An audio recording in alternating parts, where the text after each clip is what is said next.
So this afternoon session, we have two talks. So first talk is by Jahnavi. Jahnavi is a professor at CCMB in Hyderabad, and one of her research interests, or more broad interest, lies in biodiversity patterns.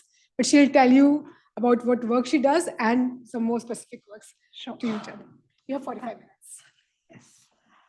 Thank you, and thank you for having me here. I'm Jahnavi, and we have a small group of evolutionary ecologists based out of relatively young group at Center for Cellular and Molecular Biology in Hyderabad. And as Kavita mentioned, one of our main research theme in the lab is to understand this continuum between microevolution, which all of you are listening for last couple of days, to macroevolution. We all understand what it means to think about genetic variation within a species across populations, which essentially then drives the process of speciation, formation of two species, leading to multiple lineages within a clade, which is diversification. And we are trying to understand how does one study this continuum, which goes from population to clades. And today what I thought I'll do is talk about some of the work which is done by looking at soil arthropods, genetic diversity, and what are its drivers. And this work is primarily led by Bharti, who was a postdoc in the lab, along with a researcher, Pooja, and a collaborator, Gregory H. Combe, who is a centipede expert from Natural History Museum. I think many of you have heard enough about what is a genetic diversity and how do you quantify genetic diversity, how do you quantify genetic variation. And then consequently, we are also interested in what are the factors which could shape this genetic diversity. Our understanding, why is it important to think about genetic diversity? And some of the reasons I have mentioned here. One is that when we want to understand species diversity, how can we look at genetic diversity, which is an important component of our biodiversity, and how does it influence species diversity? We understand now the potential which species carry with themselves in terms of their genetic variation could influence their responses to the changing climate. We understand how that may shape communities at large, right? And however, and it also has a conservation implications. How do you manage your species with a low genetic diversity, high genetic diversity, etc.? But fundamentally, if I want to think about intraspecific genetic diversity, all of you have learned this over the last couple of days. It could be a product of mutation rates and drift, right? I want to think about it's only the neutral genetic diversity, and I want to quantify is there have been theories which develop now to think about population structure and demographic history, where we can understand effective population sizes. However, if I'm working on a non-model organisms, having this information on what is the effective population size for a species is a rare data. Then can we think about species traits which could eventually influence your effective population size, which may interact with your genetic diversity? A neutral theory of molecular evolution does tell us that it's a product of mutation and drift. Drift can be thought about effective population size. And can we now think about species trait, which could eventually modulate effective population size, or a biogeographic correlates which strengthen its interaction with environment and has an impact on effective population size, which determines genetic diversity. And throughout the talk, I will refer to the genetic diversity, which is a neutral genetic diversity. So if you think about this, across species now, we have a comparative approaches, and this field is known as macrogenetic approaches, which gives us a powerful tool, not only focus on a single species, but we can think about multiple species across landscapes. One of the limiting factor had been the availability of data at such a large scale. If a species is present in peninsular India, populations across peninsular India need to be sampled. If species has a wider global distribution, we really need to understand genetic diversity at that scale. But given the last 3 decades, what we have seen is increase in the genetic diversity. These data sets are becoming available now. And people have started looking at it from multiple perspectives. Here is an example of water beetles, where mitochondrial DNA data, which is a barcoding region of COI, cytochrome oxidase 1, has been looked at to think about how a range size of a species, where it occurs, influences its genetic diversity and which habitat these species live. Do a lentic and latic habitat has an influence on its genetic diversity. And what they found, that range size has a impact on genetic variation among water beetles, and it's a positive relationship.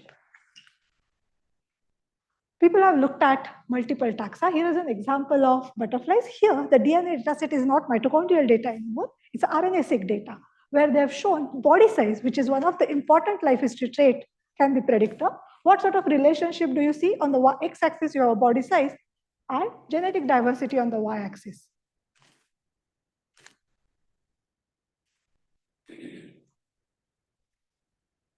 It's a negatively correlated relationship, right? People can look at individual taxa, individual species, or across species. And this is the meta-analysis which came out in 2021, looking at across taxa, what are the correlates of genetic diversity? And you can see across these taxa, they have found life history trait, climate, as well as biogeographic correlates interact with genetic diversity. However, in many of these meta-analysis or individual taxa studies, one group which is not really largely represented, which is arthropods. And even in this case, there weren't many arthropod studies. So when we were looking at, some of our work involves working on arthropods. So we decided to look at the model system, which is very familiar to us, is these centipedes. These are terrestrial predatory arthropods. They are carnivorous in nature, they are solitary, they are low dispersers, and they have been around for last 400 million years. And we have been studying these centipedes for their evolution and biogeography. When we started thinking about what could be the genetic diversity within these groups, we had no clue because there were no estimates available. However, people have been studying their systematics, which means there are molecular phylogenetic trees which have been built across these centipedes, which is a useful data set for us to start thinking about, can we estimate now genetic diversity in this? They show wide variation in the species traits. Across this group, you can have as big as 50 centimeter long centipede. At the same time, you can have something as small as 4 centimeter. So you have a wide variation in the traits. And body size as being an important trait has an influence on genetic diversity. Some of them are blind, some have simple eyes, some have compound eyes. You can have a complex eyes, you can have a cluster of eyes, or you can be blind. So does a vision have an influence on genetic diversity? How would it operate? Because vision also tells you how they're using the habitat. And these are low dispersing animals. You also have a difference in the maternal care. Some of the species show maternal care, some species don't show maternal care. And I think in earlier talks, we heard about how fecundity will also influence your genetic diversity. Also, these species differ in their range sizes. Some are endemic, a small geographic range in which they occur, some are widely distributed. Just to give you an example, a species can be endemic to Western Ghats or within Western Ghats, a certain region. Sometimes it can be pantropical or global in its distribution. So does a species range also influences its genetic diversity?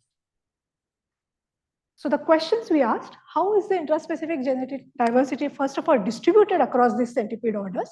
And then, what are the species traits and biogeographic correlates which can explain the genetic diversity?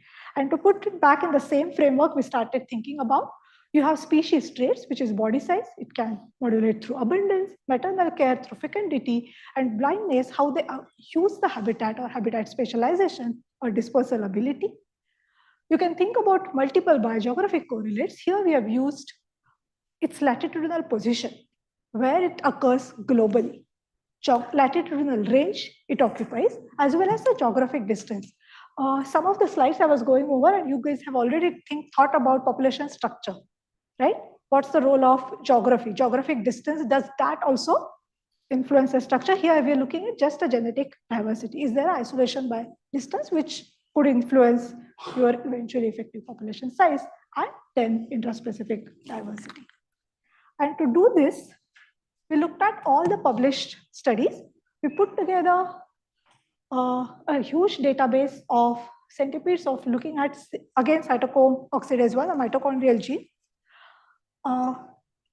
We had 5 orders, 126 unique species, and these many sequences. So we looked at the species where we at least had more than 3 to 4 individuals per species and its geographic location data. We went back to the literature to define species ranges accurately. There is also a database called Kylobase, through which you can go look at the distribution ranges, but we manually curated all the species distribution ranges to think about if there is any introduction of a species which could mess up with our data. So when we did all the filtering, what we left with, we had 110 unique species and 1051 mitochondrial DNA sequences and these many unique locations. How did the data set look like? You have all the orders, all the families present here. Most of the data set comes from Southeast Asia, Australia, and Europe. Americas are less present because we don't have molecular data for many of the centipedes there. When we estimated average pairwise distance, it ranged from 0 to 0.17, and it's a really high value. Right? We are looking at within the species, how much is the genetic diversity. We scored. We used, so here the phenotypic data is body size. So you can go back to the species description or the museums where the species are present. So you take the data set from that. So you actually measure the body size. That's the phenotypic data. Yes, but species, the specimens are deposited in the museum. So you can go back to the species descriptions or the museum specimens to get the body size data. That's how we got it. So most of the time where the genetic data is collected, that specimen is deposited in the museum. It has a voucher number. So you can go back to that voucher and say, hey, this is the individual of this species which is preserved in this museum. So you can go back and collect the trait data. Very good question. No, so most of the time, so all of this data is only for adults. We didn't look at any young or immature individuals. This is only the adult body size data.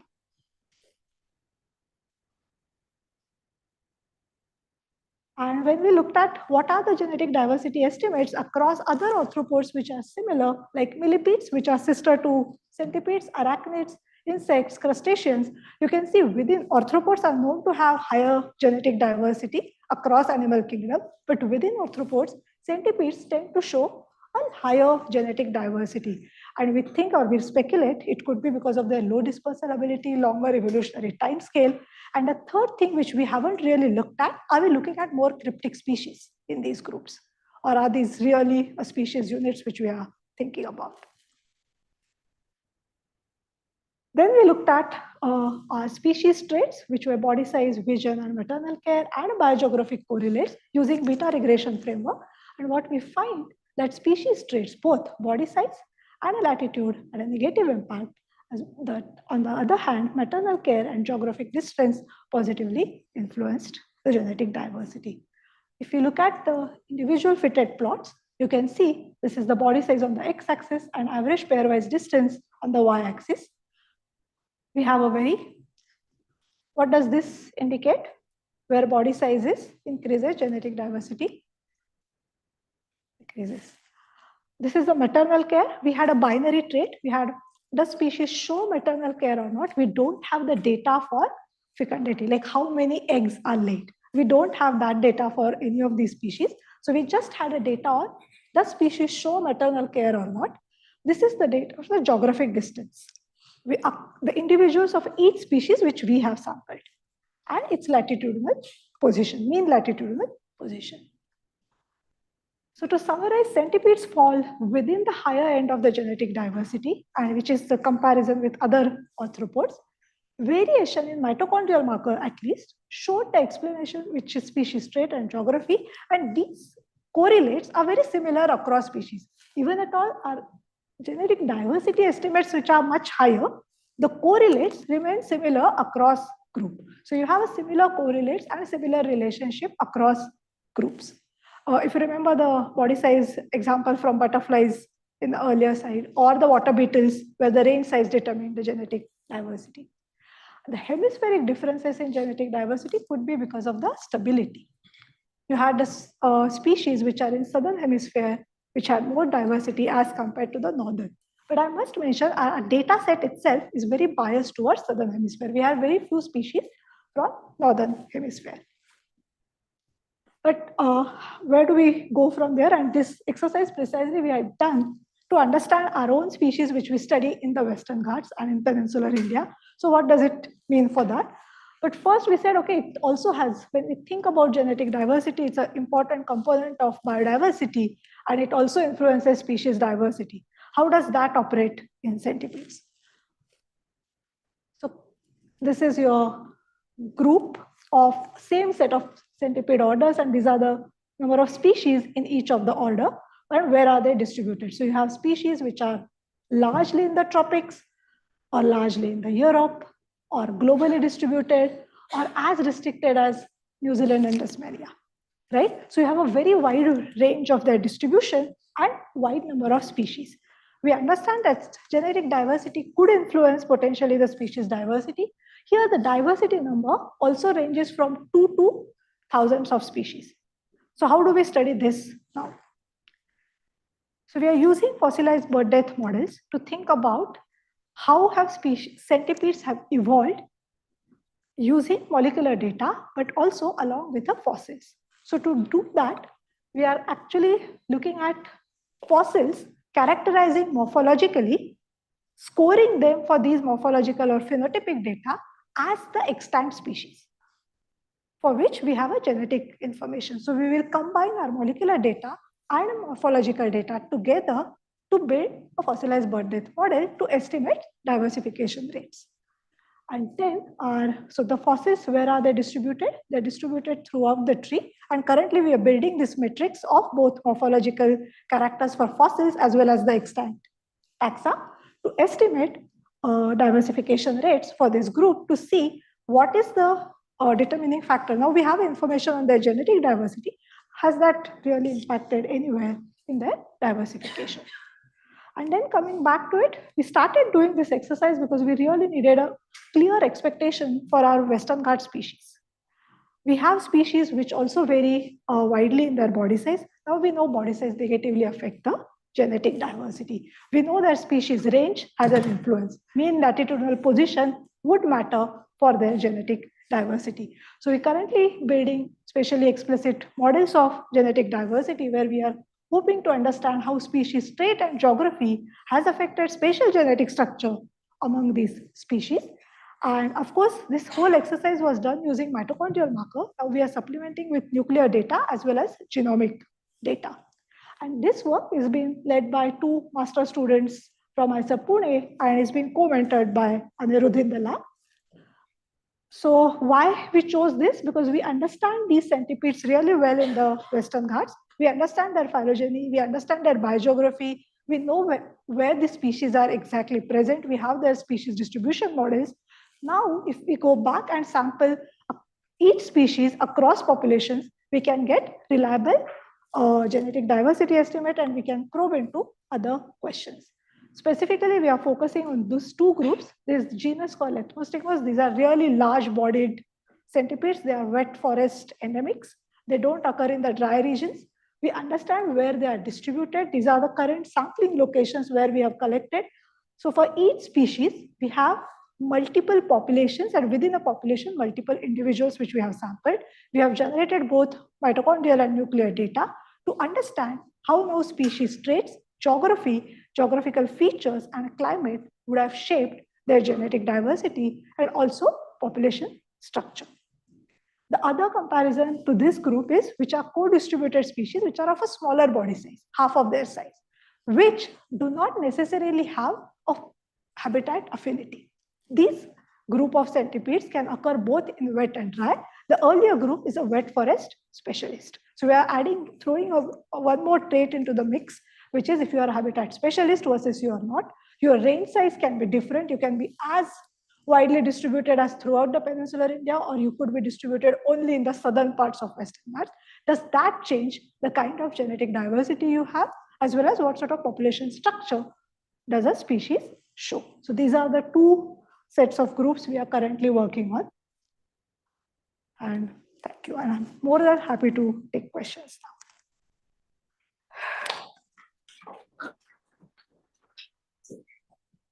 And by the way, the first part of work is published, and I can share the paper, and the current work, hopefully, in your next school should be available.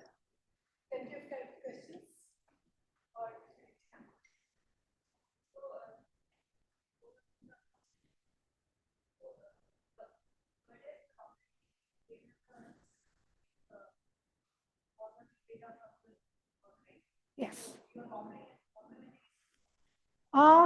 Yes and no. So what happens now when a species description happens? So these are the number of species we are dealing. So you have to have a characters where you are scoring fossils as well as the living species. So it's not, and we are dealing with quite a breadth of diversity here. So for each group, you may have few characters. So right now we are going through these hundreds of characters to make sure that we are scoring a same character for a fossil as well as for the living species. So the numbers here on the first 34 to 93 are the species for which we have a genetic data. We have access to the voucher specimen where we can actually score this morphological data, and the same set of characters now will be scored for fossils. We won't have a molecular data for fossils, right? But we can now use this matrix in which both fossils and species which are living, you have a one data set and another data frame which is only molecular data. Combine these two data frames to estimate diversification rates.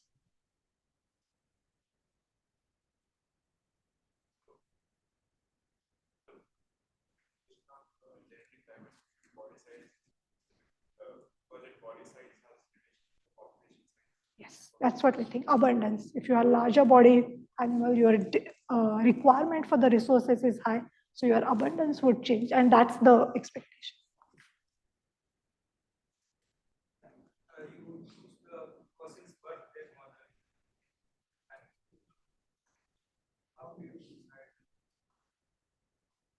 This model will be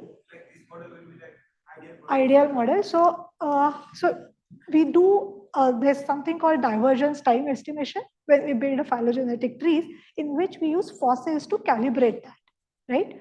Instead of using them as a calibration points, here what it allows you to look at as a data frame. So you have scoring morphological characters on the same way as living as well as your extinct species. So you can use a simpler model, something like, I don't know if you guys have already thought about mutations and the models which we can think about, right? So now you have a molecular data, right? You have, for example, I have 400 species for which I have 50 markers. I know what model of sequence evolution I'm going to use it for. I have another data matrix where I have only morphological data.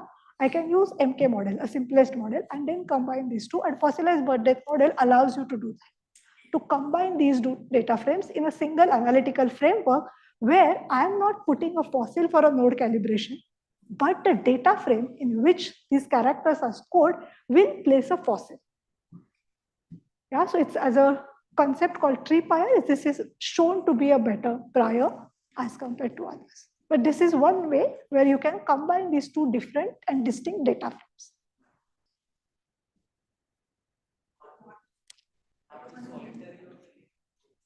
They are all solitary. They are cannibalistic organisms, so they don't live in the group.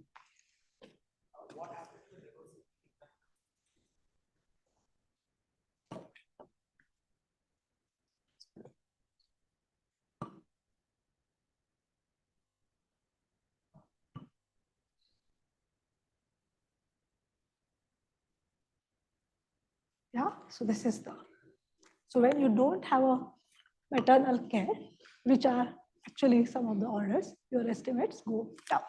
Versus when you have a maternal care, you have higher genetic diversity. So this is a speculation because right now the data is just to show maternal care or not. The survival probability when you have a maternal care is high, so your contribution to the next generation is high. We don't know how it modulates, frankly. And we have no data how much, this is the proxy which we have, that okay, could be because of the survival probability when you don't have maternal care, but we don't have any, frankly, estimates of fecundity. How many eggs are laid to begin with? We don't have that data.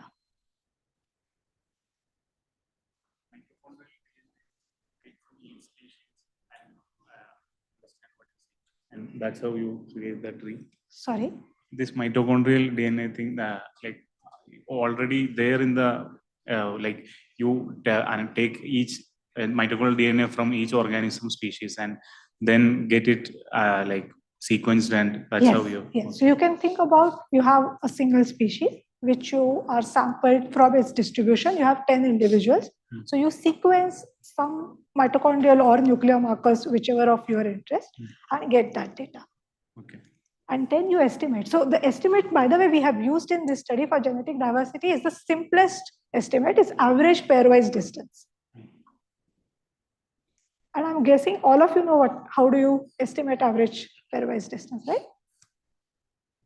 So yeah, but that's how the data gets collected. For each species, you will have multiple individuals which come from multiple populations from that range of a species. If a species is globally distributed across continents, you should have representatives for that species. For a same marker, you will have a sequence data. Can you specify the nuclear marker? Yes, we have now looked at nuclear marker also, and it's the similar result. So first when we did it with COI. Now we have supplemented with one more nuclear marker.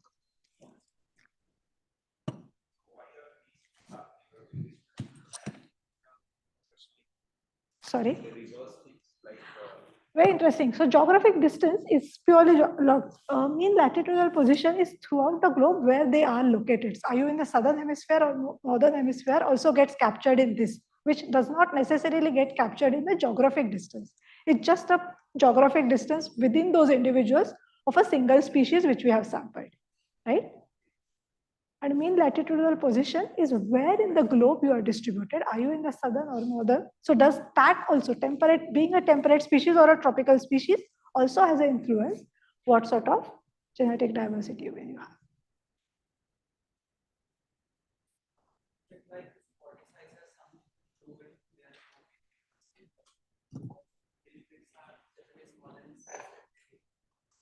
Yes, so millipedes are detrivores. So they have a very different mechanism. So centipedes are carnivores. So you have ecologically, carnivores behave very differently as compared to the detrivores. The resource consumption is also very different, right? Millipedes can be as big as centipedes. So if I understand the question correctly, I don't think so it's to do with the body size. You can have a herbivores rather or a detrivores which are much larger in size as compared to the carnivores. So I don't think so body size, because your resources are also equally abundant, right? Like we have enough examples of large mammals which are herbivores which are larger body size. Then Last question.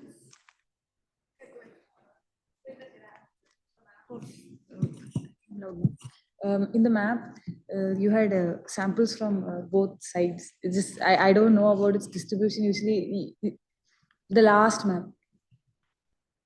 I just wanted to know if there were none of them in the central part of the country.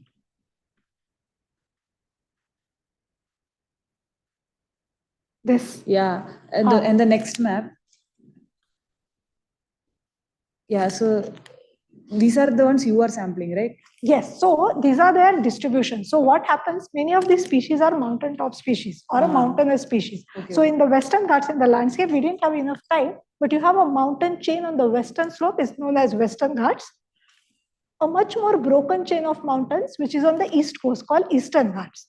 So these species which are being sampled are in these two mountain chains. Very few species will be in this dry peninsula, which is in between. Some of the species, so earlier group, if you would have seen, they're only restricted to the wet forest of this region. You can go here and sample, but you won't find them. Okay. Yeah. So similarly for Rhizida, you will find some species. Yeah. We are looking at the species which are restricted to these mountain chains. So you have a forest which is wet forest here, mountain tops of wet forest, and dry peninsula here. So species which are habitat specifics, you will not find them.